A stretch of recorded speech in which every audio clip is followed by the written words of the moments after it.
ሄሎ ጤና ይስጥልኝ አዲ ፋሚሊ ቲዩ ተከታታዮቼ ቤተሰቦቼ የማከብራችሁ እንዲሁም የኢትዮጵያ ሕዝብ እሁድን እንዴት እያሳለፋችሁ ነው? እሁድን በምን መልክ ነው የምታሳልፉት? እኔ ለምሳሌ ቤተክርስቲያን እሄዳለሁኝ። ከዛም ከመጣ በኋላ ከቤተሰቦቼ ጋር ከልጄ ከባሌ ጋር ሆኜ ቡና አፈላለሁኝ። ቡናዬን ከጠጣሁ በኋላ ደግሞ ትንሽዬ ሰዓቴን ደግሞ 30 ደቂቃ አንድ ሰዓት ሆነች ተኛለሁ። ይሄን እንደዚህ ነውና ውሌ። ብዙ ሰው ደግሞ ከቤት ውጭ የሚያከብረው አለ። ለምሳሌ ልጆቹን ፋሚሊውን ይዞ የተለያየ ቦታ መዝናኛ ቦታ የሚሄዱ አሉ።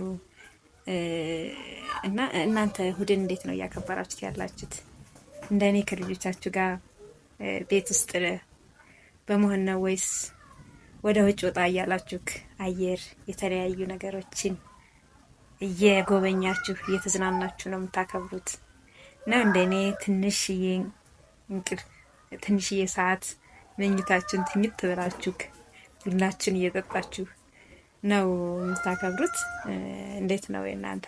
በኮሜንት ጻፉልኝ እና ወዳችኋለሁ ፋሚሊ። አዲ ፋሚሊ ቲቪ ተከታታዮቼ ኮሜንት ሰብስክራይብ እያረጋችሁኝ